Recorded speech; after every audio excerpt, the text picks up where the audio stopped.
The Last Word with Lawrence O'Donnell starts right now. Hey, Lawrence. Hey, Jen. Merry Christmas. Get out of here. Go home. Enjoy the holiday. Thank you very much for teaming up with us throughout the year. Merry Christmas to you, too, and I will see you in the new year. Thanks, Jen. All right. Thank you. Well, tonight, with the world now wondering about the 10 co-conspirators of Jeffrey Epstein referred to in some of the Epstein files released today, it is worth considering. What would an innocent person do? What would someone who is mentioned in the Epstein files do if he or she believed that he or she is totally innocent of any wrongdoing with Jeffrey Epstein? Former President Bill Clinton's office put out a statement saying, quote, "We call on President Trump to direct Attorney General Bondi to immediately release any remaining materials referring to, mentioning, or containing a photograph of Bill Clinton." And there it is. That is the model for how you handle this situation if you are in the Epstein files and you believe you did nothing wrong.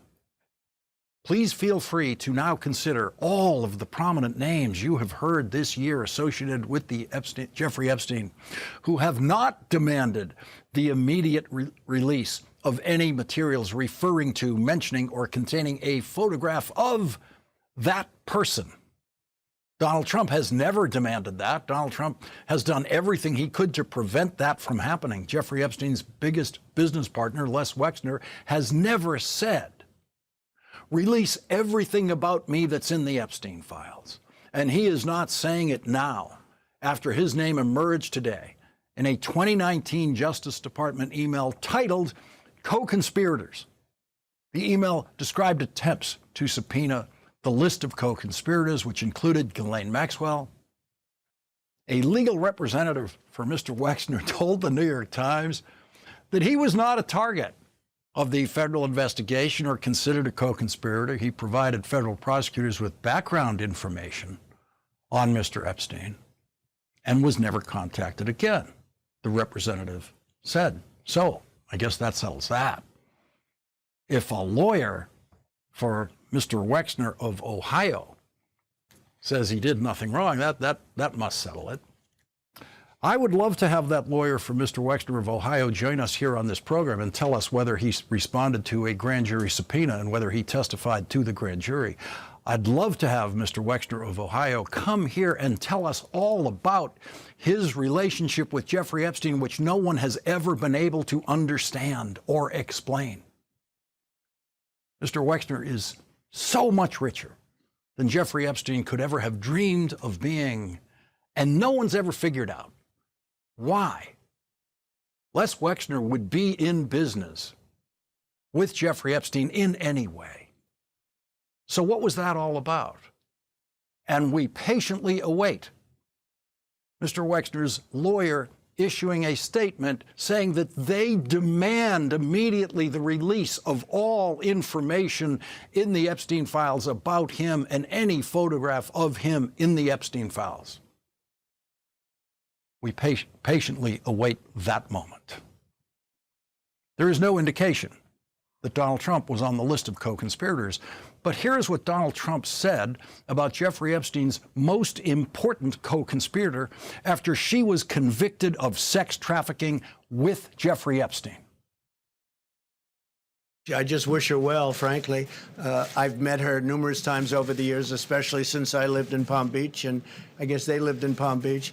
But I wish her well, whatever it is. Yes, he did see her numerous times over the years. New information from the Epstein files today revealed that Donald Trump flew on Jeffrey Epstein's plane in the 1990s more often than he has ever admitted. In fact, Donald Trump has told the lie that he never flew on that plane.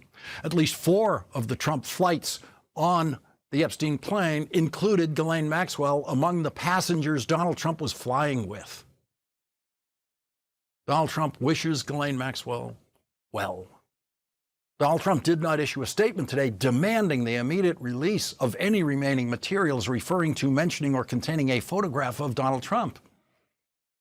Another email about co-conspirators released today said, quote, Of the 10 co-conspirators, 3 have been located in Florida and served grand jury subpoenas. 1 in Boston, 1 in New York City, and 1 in Connecticut were located and served. 4 of the 10 are outstanding, with attempts having been made. 1 is a wealthy businessman in Ohio. The remaining 3 are currently out of pocket. The team is flying out tonight, tomorrow, to various locations in Florida to interview approximately 25 victims. If you were a wealthy businessman in Ohio who knew Jeffrey Epstein and you think you did nothing wrong, wouldn't you release a statement today, just like Bill Clinton's, demanding the release of any materials referring to, mentioning, or containing a photograph of yourself? Wes Wexner is a wealthy businessman in Ohio and has not released any statement like that. If you're one of the prominent people living in the Boston area who has been publicly associated with Jeffrey Epstein, wouldn't you release a statement today demanding the release of any materials referring to, mentioning, or containing a photograph of you if you thought you did nothing wrong? Bill Clinton is the only person mentioned in the Epstein files who issued a statement demanding the full release of any remaining materials referring to, mentioning, or containing a photograph of Bill Clinton. And so investigative reporting will continue about the possible 10 co-conspirators. More released documents by the Trump Justice Department might eventually identify those co-conspirators. But if you are a co-conspirator of Jeffrey Epstein's, your life changed today. And now it is only a matter of time. If you are a co-conspirator of Jeffrey Epstein's, you should know tonight that the clock is ticking on your secret. If you are a co-conspirator of Jeffrey Epstein's, you should know tonight that you have a rendezvous with the truth coming your way. Thanks entirely to a law passed by Congress to release the Epstein files, a law that could only be passed, not because any billionaire wanted it, but could only be passed because the victims of Jeffrey Epstein, who are now the survivors of Jeffrey Epstein, brought the moral clarity to Washington that demanded the release of those files over Donald Trump's objection. Those files have been released and will continue to be released over the objection of Donald Trump's Attorney General, Donald Trump's FBI Director, Donald Trump's Deputy Attorney General, who is Donald Trump's personal criminal defense lawyer.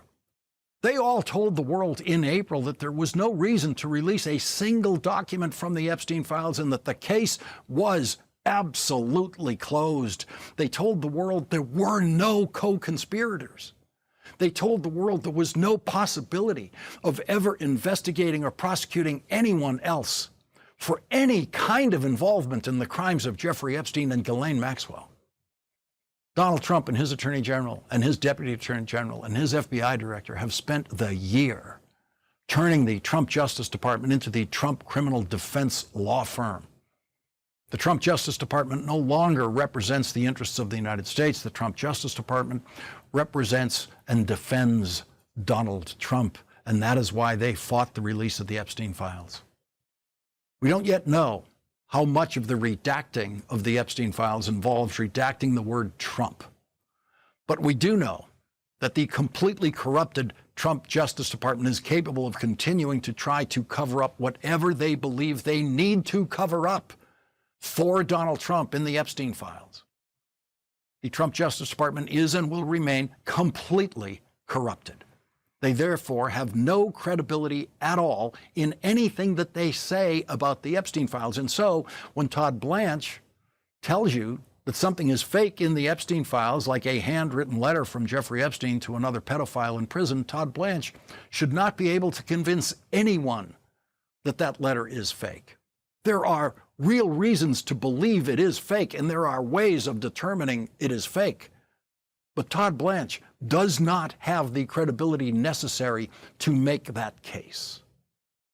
So all of the assessment of what is and isn't fake in the Epstein files will be made outside of the Trump Justice Department, because the Trump Justice Department is completely corrupted and there to do nothing other than try to defend Donald Trump. Todd Blanche lied today in a written statement about the Epstein files, saying that any of the negative information about Donald Trump in the Epstein files, if true, quote, certainly would have been weaponized against President Trump already. That is a lie. That is Todd Blanche pretending that the Biden Justice Department or the Obama Justice Department were corrupt like the Trump Justice Department. The Epstein files contains a claim by Jeffrey Epstein's brother that he believes, without evidence, that Donald Trump had Jeffrey Epstein killed in prison. The brother offers no evidence of that. There is no evidence of that. And that claim existed in the Epstein files during the Biden presidency. And no one in Merrick Garland's Justice Department ever dreamed of releasing that information. No one weaponized that unfounded claim by Jeffrey Epstein's brother. Since Todd Blanche works in a completely corrupted Justice Department, he knows what he would have done with statements like that about an enemy of Donald Trump's. Marjorie Taylor Greene has seen enough. The Republican member of Congress who built her entire political career on enthusiastic support for Donald Trump, but then lost Donald Trump's support when she demanded the release of the Epstein files, said today, "This is horrifying. Trump called me a traitor for fighting him to release the Epstein files and standing with women who were raped, jailed in stalls, and trafficked to men. Only evil people would hide this and protect those who participated. I pray for these women." Donald Trump tried to hide it. Donald Trump's attorney general tried to hide it. Donald Trump's criminal defense lawyer, now his deputy attorney general, tried to hide it. Donald Trump's clownish FBI director tried to hide it. Only evil people would be co-conspirators of Jeffrey Epstein. Evil people like Ghislaine Maxwell, who Donald Trump wishes well. Think about this. There is only one woman in the Epstein files who Donald Trump wishes well, and that is the woman who sexually abused children herself with her own hands. That is the woman who trafficked children with and for Jeffrey Epstein, and Donald Trump wishes her well. Donald Trump has never wished one of Jeffrey Epstein's survivors well. Only evil people would hide this and protect those who participated. And those who participated might include at least 10 co-conspirators. Federal agents tried to serve subpoenas on all 10 of those suspected co-conspirators. We don't know how many of them were eventually subpoenaed, but we do know that most of them heard that knock on the door that turned out to be a federal subpoena to testify to a federal grand jury about their involvement with Jeffrey Epstein. The testimony of every one of those suspected co-conspirators to the grand jury is a part of the Epstein files that have not yet been released, but the law requires the release of that testimony. And so time is running out tonight for the evil people that would hide this. And time is running out tonight for those who participated. Donald Trump didn't want you to know that there were 10 suspected co-conspirators. Donald Trump fought the release of the Epstein files. Donald Trump did everything he possibly could to prevent the House of Representatives from passing the bill that requires the release of the Epstein files. Donald Trump viciously attacked his most faithful supporter, Marjorie Taylor Greene, only because she wanted the release of the Epstein files. That was her crime against Donald Trump. Donald Trump tried to make an example of her to all other Republicans. Don't you dare support the release of the Epstein files, or I will do to you what I have done to Marjorie Taylor Greene, and I will drive you out of Congress. That is how much Donald Trump didn't want you to know that there are 10 suspected co-conspirators of his old friend, Jeffrey Epstein. Jeffrey Epstein said he was Donald Trump's closest friend for 10 years. In 1996, we now know that the FBI got their first tip about Jeffrey Epstein from Epstein survivor Maria Farmer. 1996. That is when Donald Trump's friendship with Jeffrey Epstein was at its strongest. That's when Donald Trump was flying on Jeffrey Epstein's plane more than we knew. No one said it better than Marjorie Taylor Greene said it today. Only evil people would hide this and protect those who participated. The top Democrat on the House Oversight Committee, Congressman Robert Garcia, will join us next. He has been leading the fight for the release of the Epstein files and now has a new demand for the Trump Justice Department. That's next.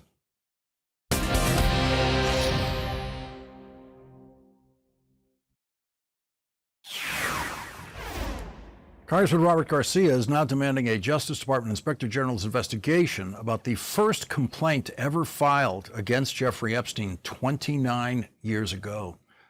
Maria Farmer issued this statement in reaction to Congressman Garcia's demand for an Inspector General's investigation.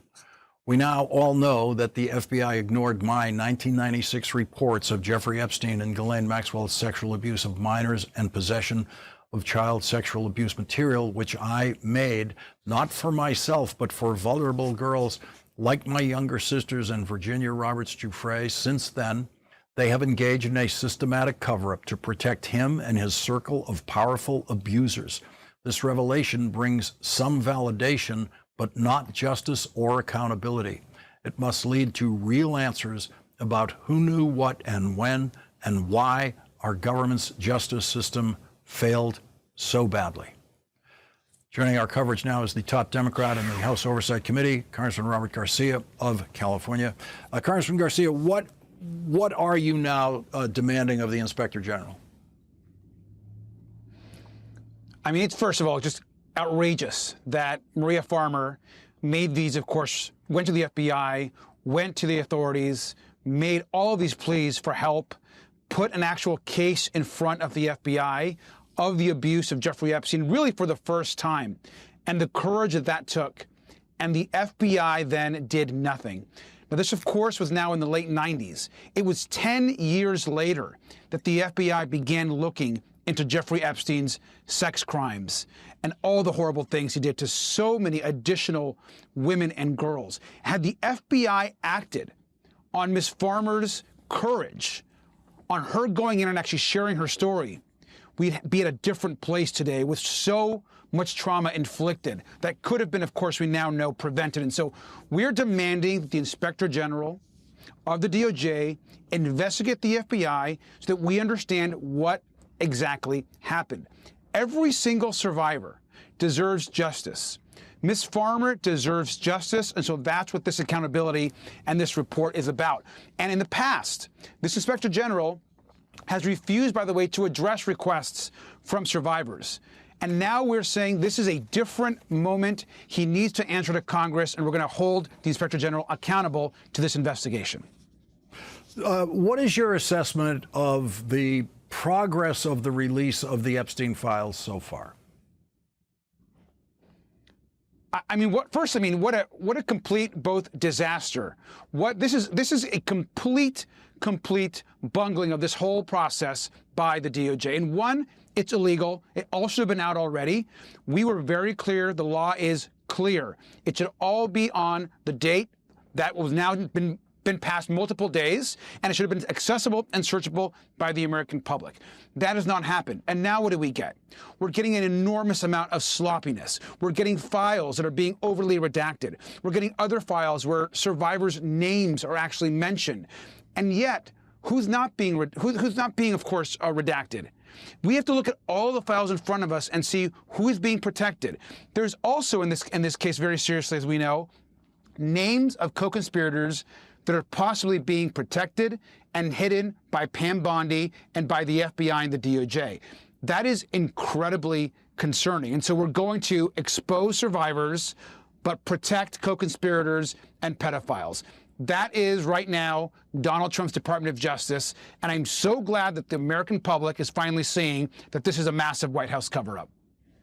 You have a law demanding this material. that has even more strength than a subpoena. If you get control of the Congress next year, you would have subpoena power over this Justice Department, but they are already in defiance of an actual law. What does that tell you about how they would respond to subpoenas? Well, we know this is the most corrupt administration in the history of our country, and it's certainly corruption at the DOJ. That should not stop us from using every single tool available to us to get justice and to demand it and get the truth. There is a long list of people that we on the Oversight Committee need to speak with. And at the top of that list right now is clearly Pam Bondi. What does she know? What is she covering up? What is Tom Blanche doing? Why the hell was Ghislaine Maxwell moved to a less secure prison? What does Ghislaine Maxwell know, and why aren't we demanding her to speak in front of the Congress as well? And then there's information as it relates to the banks, the FBI agents that are putting this information together. Who is directing the cover-up? Why are there so many redactions of the co-conspirators? And right now, at this very moment, the one man who has the power to actually unredact the names of all the men who raped, abused, and caused horror to these children at the time when they were so young, and the trauma, is Donald Trump. Donald Trump could right now get those co-conspirators, bring justice by ensuring that those documents are unredacted, that we actually can see those names. But he refuses to do so, and so our work has got to continue. Even if we're not in the majority, we got to do what we can to push. And when we get in the majority, you can better believe we're going to get everything that we need to actually solve this investigation for the survivors. Would you be in the majority subpoenaing the testimony of those suspected co-conspirators? Look, there's a long list. I mean, Lawrence, it's the testimony of the co-conspirators. We need every document. There's so much information that has been presented in the courts that we need. We need to talk to the leadership at the Department of Justice who are actually now involved in this cover-up. We've gotten information, and there are good Americans and good FBI agents that are concerned right now that the work that they have been doing is somehow being tampered with. So there is both the crimes of Jeffrey Epstein and the co-conspirators, which have to be dealt with, but also the crimes of the cover-up. And that's also happening right now clearly at the DOJ. Look, there's reports now that the White House themselves have taken over the social media pages and the messaging of the Department of Justice. They're directing what the DOJ is now saying. The White House is in there responding to all of these claims. And so we can't actually believe anything the Department of Justice is actually saying. So our subpoena list would be large. It would include more than 20 banks. It would include all sorts of financial figures. And so we're going to get there, but right now we're trying to get the information from what we have in front of the DOJ. Congressman Robert Garcia, thank you very much for joining us tonight. Thank you. And coming up, today's release of the Epstein files proved that Donald Trump was lying when he said he never flew on Jeffrey Epstein's plane. That's next.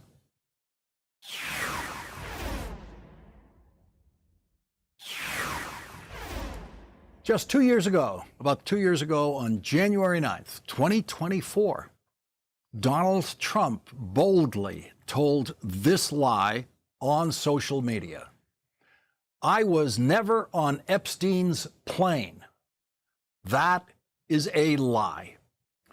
In a Justice Department email written almost exactly 4 years before Donald Trump told that lie, an assistant U.S. attorney for the Southern District of New York wrote this: for your situational awareness, wanted to let you know that the flight records we received yesterday reflect that Donald Trump traveled on Epstein's private jet many more times than previously has been reported or that we were aware, including during the period we would expect to charge in a Maxwell case.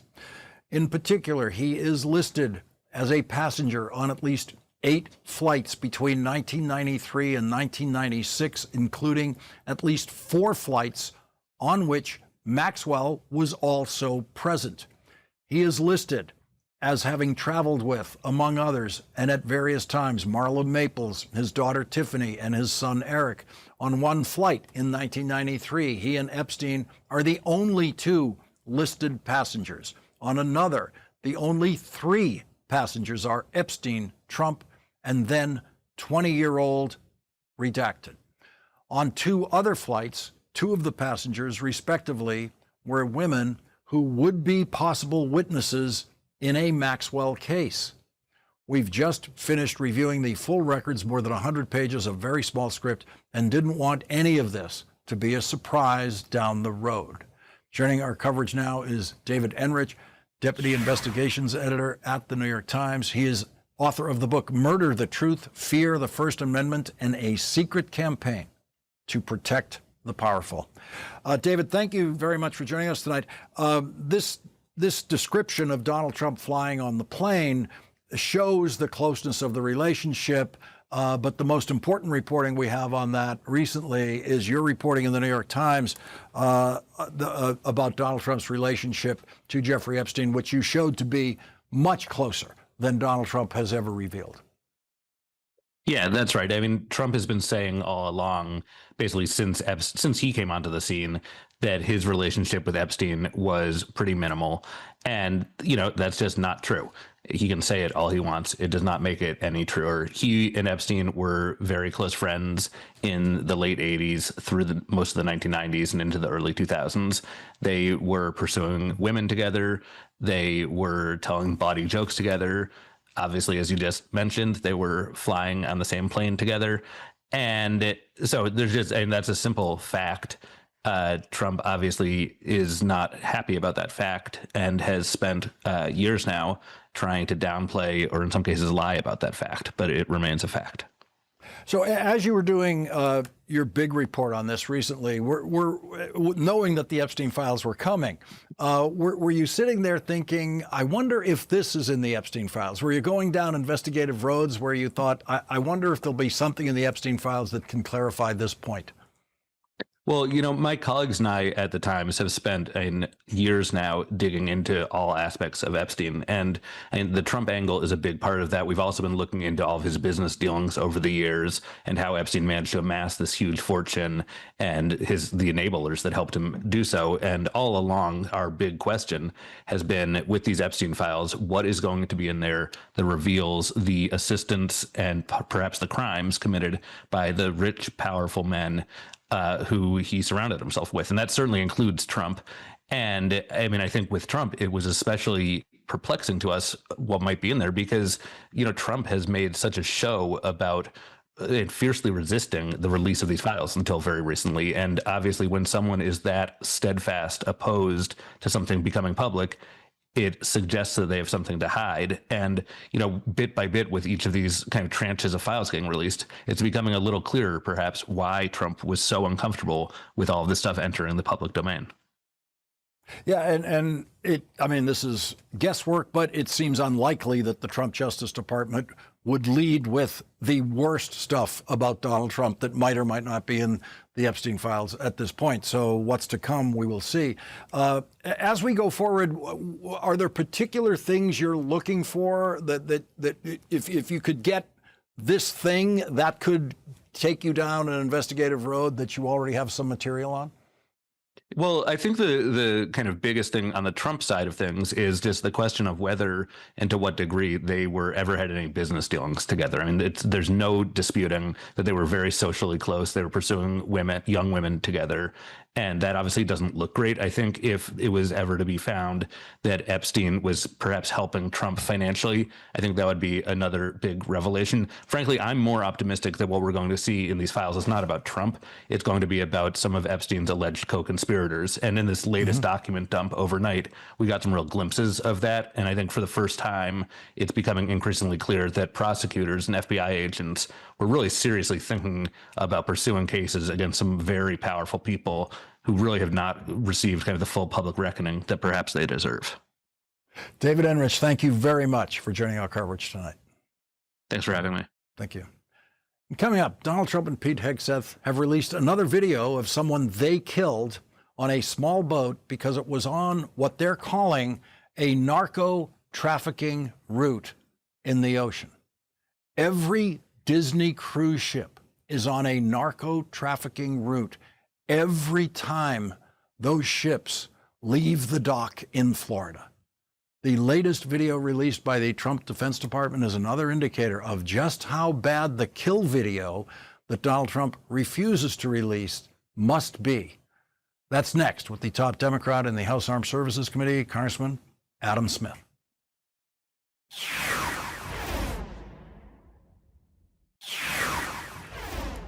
Donald Trump has the only Secretary of Defense in history who had to promise to stop drinking to be confirmed by the United States Senate. There is no way of proving that Pete Hegseth has kept his promise about controlling his drinking problem, and there is no way of proving that anything he says about the people he kills in small boats thousands of miles from the United States, none of which are actually capable of reaching the United States without making several refueling stops along the way, is true.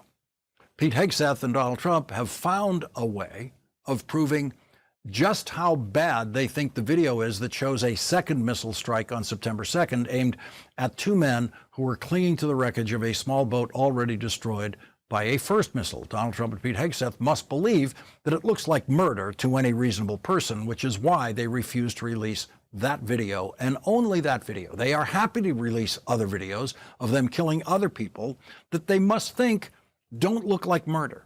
The Defense Department released a new video last night showing what appears to be 5 missile strikes aimed at a small boat, with most of them missing the target entirely. The attack destroyed the boat and killed the only person on that boat. Pete Hegseth's Defense Department issued a statement justifying the killing because the small boat was traveling through, quote, known narco-trafficking routes in the Eastern Pacific.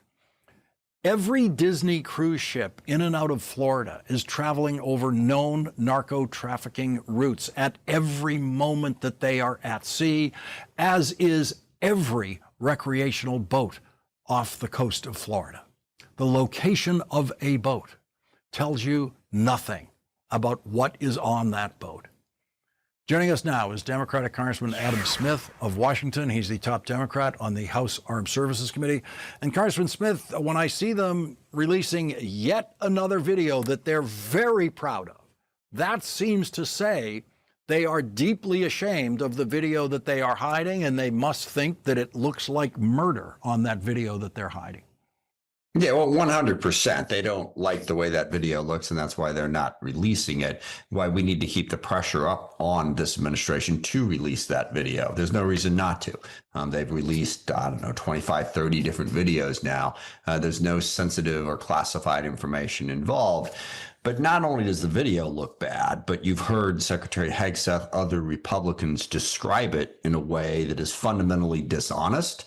And that will be obvious if people are able to see the video. I mean, you've got two people clinging to the bow of a capsized boat, already primarily destroyed by the first strike on that boat. The notion that they're trying to turn this back over and that they're communicating with people and they're about to rendezvous with somebody is completely ridiculous. So you're absolutely right. That's the one and only reason why this video isn't being released. It's because it makes their argument look bad. Well, and now that Hegseth has gone to the point of apparently lying about what we would see on that video in order to preserve his lies about it, he can't show it to us. Yeah, 100%. I mean, that is one of many problems with this entire operation. Is, the legal justification for it is a huge problem as well. But then there's your point about what do we know about these votes that are being struck? Now, we have a lot of information about narco traffickers down in that region over decades that has been accumulated. And I'm sure we do have intel on who actually is out there tracking. We also know, however, that this administration has refused to share that intel with the Intelligence Committee to this date. We're 4 or 5 months into these boat strikes now, 4, I guess. They haven't briefed the Intelligence Committee to show us the raw intelligence. Okay, you say the intelligence pointed you in this direction. In every other campaign like this, in Iraq, Afghanistan, Yemen, Somalia, they regularly brief the appropriate committees to show them how they piece this together to conclude that this person, this group, was a legitimate target. They haven't done that yet.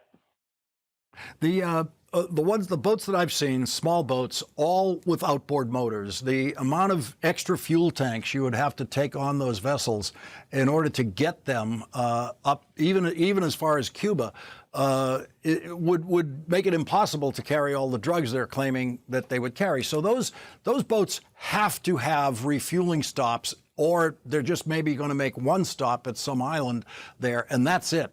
There's no way those boats, when they are underway and being shot at down there, are actually on their way to the United States.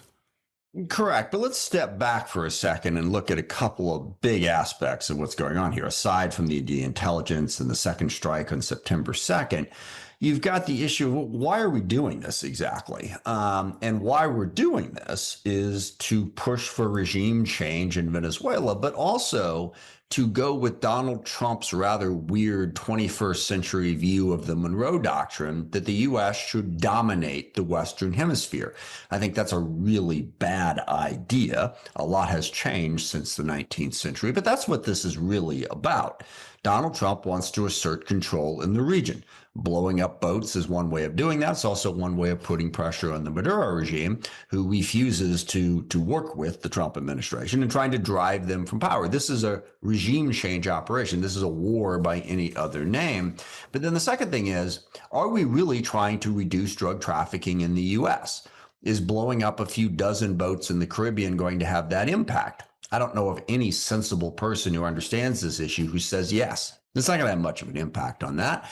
And you witness the fact that most of these boats are going to Europe, or sorry, the cargo that is in them is ultimately going to Western Africa or Europe. And also it's cocaine. It's not fentanyl, which is the most deadly drug. And then we have all of the pardons that Donald Trump has given to other drug traffickers, like the former president of Honduras and Ross Ulbricht, the Silk Road crypto guy who laundered billions of dollars in drug money. So it doesn't seem to be focused on drugs, and it's not. It is focused on an autocratic 19th century view of what Donald Trump thinks the United States should be doing in the Western Hemisphere, and that is very dangerous for the American people and isn't going to do anything to deal with the very real drug problem that we have. Congressman Adam Smith, thank you very much for joining us tonight. Thanks, Lawrence. And coming up, an important lesson that I learned on the value of listening. That's next. On my first trip to Malawi 15 years ago, I spent days trying to figure out how to provide a desk for schools in one school in Malawi's capital city of Lilongwe. And I couldn't find any way of doing it, any desks. In fact, I couldn't find any way of providing any furniture for anyone in Malawi. There were no furniture stores, just occasional pieces being sold by the side of the road, mostly sofas. The biggest selling piece of woodworking by the side of the road in those days were coffins, when the AIDS epidemic was still running high in Malawi.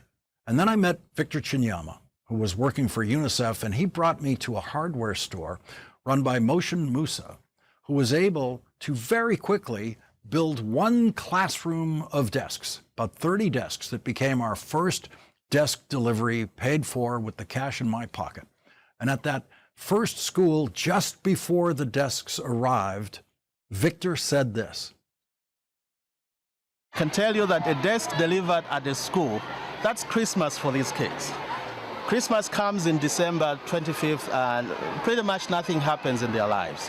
When a desk is delivered to them at a school, that is Christmas. You have made their day, you have made their year, you have made their lives. Without Victor, there would be no desks. Victor Chinyama has worked for UNICEF for 28 years and will soon be retiring after extraordinary service that he has provided in postings in 4 African countries. After a few years of our desk program going into mass production in factories around Malawi, Victor had the brilliant idea of adding girls' scholarships to the Kind Fund, the partnership I created with UNICEF to provide desks to schools in Malawi and to provide scholarships for girls to attend high school in Malawi. Without Victor, there would have been no girls' scholarships. Dear Lawrence, when you first walked into my UNICEF office in Malawi, I never would have guessed that 15 years on, the dream would still be alive. Honestly, I am amazed at everything that Kind has done. It has not just given that young lad from a rural village in Malawi a desk, it has given him a chance to learn and to imagine a future that's brighter than he ever thought possible. I always remember the day that I visited the girls' boarding school near Lilongwe. Those girls did not have much. Most came from families that were just struggling to get by. but they were so determined to learn. The Kind Scholarship gave those girls better means, and since then, 30,000 others. These girls are now doctors, they are teachers, and they are nurses, and they are the ones that are building Malawi's future. Thank you, Lawrence, for believing in the power of humanity to do good, to care enough for those with nothing but a dream of a better future. And a big thank you to the thousands who have donated to this cause. They are the willing and compassionate army that continues to sustain Kind and to turn a child's dream in Malawi into reality. Thank you. You can help by going to lastworddesks.ms.now, where you can contribute any amount. No contribution is too small. You can make a contribution as a gift to anyone on your holiday gift list, and UNICEF will send them an acknowledgement of your gift. Whenever I'm in Malawi delivering desks to schools or helping girls get scholarships, the kids always thank me, and I always tell them, if there is one person to thank, it's Victor Chinyama. And of course, I tell them about the viewers of this program, whose contributions have made everything we do in Malawi possible. When I tell kids about Victor, I tell them that the lesson is to always listen to other people's ideas and always be ready to recognize when someone has a better idea. Without my friend Victor Chinyama's guidance, I would not have accomplished anything in Malawi. And so I will be making my contribution to the Kind Fund this year in the name of my dear friend, Victor Chinyama. Thank you, Victor.